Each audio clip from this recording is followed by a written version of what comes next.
तबारक व तआला की वो बुनियादी तौर पर जो स्कीम ऑफ द इवेंट है जिसको हम समझते नहीं है। आज से तकरीबन 40-50 साल पहले, 70 साल पहले, 80 साल पहले जो समझते थे कि इंडिया जो है उसमें हिंदू जो है उतने से तो कौन बोलता है, हिंदू तो आराम से बैठे हुए पुरसकून कौम है, तो वो ये अंदाजा नहीं था कि अल्लाह तबारक व तआला उस आखिरी ग़ज़वे के लिए चीजें तैयार कर रहा है।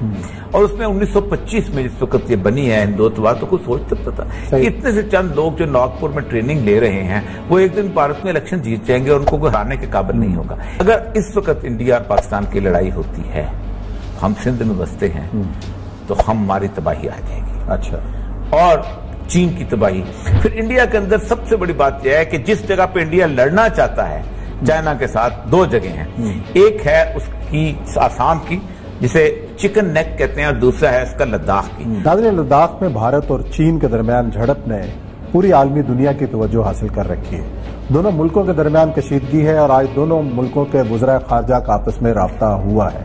और ये साहब, चीनी वज़ीर ख़ारजा ने आज भारतीय हम मनसब अपने एस.जे. शंकर से टेलीफोन पर राब्ता किया है। देखिए, आज से तकरीबन 8-9 महीने पहले जिस वक्त पेंटागन स्ट्रेटजी आई थी तो हमने से बहुत तफसील से गुफ्तगू की थी कि पेंटागन ने इस पूरे रीजन के अंदर अपने लिए बहुत सारे हलीफ हैं वो इकट्ठे कर लिए हैं। और पेंटागन ये चाहता है कि कुछ भी हो जाए, चाइना बेशक अच्छी पावर बने, इकोनॉमिक पावर बने, उनके साथ उसकी इकोनॉमी तरक्की करे, लेकिन चाइना जो है वो किसी तौर पर भी इंटरनेशनल मार्केट को कैप्चर करने के लिए ना आए, खुसूसन वो मार्केट जिसके ऊपर इस वक्त यूरोप का और अमेरिका का कब्जा, खुसूसन अमेरिका का कब्जा है। यूरोप के साथ चाइना ने बहुत बड़ा उसके बाद हुआ ये कि जब ये पेंटागन स्ट्रेटजी आई, इसमें स्वाय पाकिस्तान के हर मुल्क इस रीजन के अंदर मौजूद था। एक पाकिस्तान नहीं था और एक चाइना नहीं। सही। इसने कहा कि हमने कंटेनमेंट ऑफ चाइना करनी है और ये पॉलिसी जो है 2012 ऑनवर्ड से चली आ रही है। अब हम बहुत दफा डिस्कस कर चुके हैं, लेकिन नवंबर के अंदर एक पेंटागन स्ट्रेटजी आई हमारे, क्या उन्होंने करना क्या है। और आप देखें कि इस पूरे रीजन के अंदर 3,70,000 अमरीकी अफवाज जो हैं वो वहां पर मौजूद हैं। और अमेरिका ने कहा कि यह अफवाज कम है, हम चाहेंगे कि हमारे पार्टनर जिनमें इंडिया है, जिनमें बांग्लादेश है, इनमें और जापान है, ये भी हमें कुछ फौजी दें ताकि हम इसके अंदर उसको रखें। और उसके साथ साथ ये था कि अमेरिका की शिप्स भी वहां, क्योंकि बुनियादी वजह यह है कि चाइना अपने समुद्र से जब चीजें निकालता है वो जब नीचे समुद्र में आती हैं तो एक इंडोनेशिया और मलेशिया के दरमियान एक छोटी सी एक जगह बनती है जहां से जहाज गुजरते हैं। ये कुछ 15-16 किलोमीटर की जगह है, इसको कहते हैं बलाका कॉरिडोर। इस बलाका कॉरिडोर से वो गुजर के वो नीचे जाते हैं। और अगर वहां पर एक भी जहाज खड़ा कर दिया जाए तो उसकी हालत वही होगी कि जैसे ईरान की स्टेट ऑफ हुर्मुज़ की है,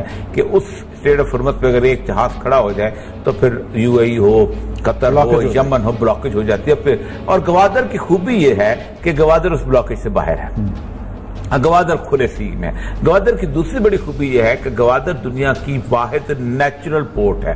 बाकी सब जगह आपको मट्टी रेत निकालनी पड़ती है और कुछ अर्से और फिर निकालनी पड़ती है, कि यहाँ यह है कि बड़े से बड़ा जहाज जो है वो यहाँ आकर रुक सकता है। उसके लिए उन्होंने कहा गया कि अब उसमें इस वक्त देखें, एक बात याद रखें, अमेरिका हो या नेटो ममालिक हो, नेटो ममालिक को शायद ना चाहे, लेकिन अमेरिका सिर्फ एक काम चाहता है, जंग चल पड़ती है और जंग इस लेवल पे आ जाती है कि दोनों मुल्कों का मफाद जो है वो टकरा जाता है और एक खतरा पड़ जाता है कि चीन और इंडिया के दरमियान अगर लड़ाई होगी तो पाकिस्तान बीच में उसमें एनगल्फ हो जाएगा, और पाकिस्तान बीच में एनगल्फ होगा तो फिर तालिबान और अलकायदा की पूरी की बड़े स्टेशन फौज आ जाती है तो कश्मीर, तो फिर हम बीच में कूद पड़ेंगे और फिर हम यहाँ पर आप इंटरनेशनल फोर्सेज उतार देंगे और फॉर द पीस कीपिंग। और अगर पीस कीपिंग फोर्सेज भी उतार दी गई तो अगले 50 साल तक 25 साल तक कोई कॉन्फ्लिक्ट जोन बन जाएगा, तो चाइना जिंदगी में कभी ख्वाब भी नहीं देख सकता। अच्छा, तो ये है बुनियादी मंसूबा। इस मंसूबे के ऊपर उन्होंने इंडिया को कहा है कि आप जनाब आगे बढ़ के ना इस पे कुछ हरकत करें। अब देखें, इंडिया जो है दो तरीके से इसमें रिएक्ट कर रहा है। पहले तो बात यह है कि दोनों का अगर हम कंपैरिजन कर लें तो इंडिया का जो बजट है वो तकरीबन $70 अरब है मिलिट्री बजट, और चीन का जो बजट है वो 200 इस वक्त जो है वो $178 अरब है, तकरीबन $100 अरब का फर्क है। अच्छा, इनको जो मैन पावर है वो 61 मिलियन है, ٹھیک ہے جی، 60 لاکھ کے قریب، اور ان کی 75 ملین کے قریب ہے۔ ایٹم بم ان کے پاس 120 سے 130 ہے، وہاں ان کو 300 کے قریب ایٹم بم ہے۔ ایئر کرافٹ جو ہے وہ 2663 ہیں، اور چائنا کی جو دوسری بڑی ایئرپورٹ بنتی ہے کہا جاتا ہے، اور 3749 ہیں۔ اسرائیلی کپڑے پوری کی پوری یہ تفصیل میرے پاس پڑی ہے۔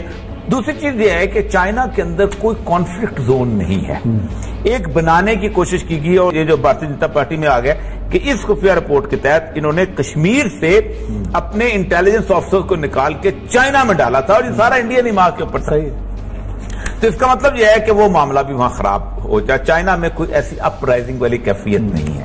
پھر چائنا کا جو ایک جو ہوا ہے کہ موبائل جو لائف سٹائل ہے وہ بہت بدلا ہے، ان کا سٹینڈرڈ آف لیونگ بہت ریز ہوا ہے۔ چائنا میں اس طرح کی پاورٹی نہیں جیسی انڈیا کی پاورٹی ہے۔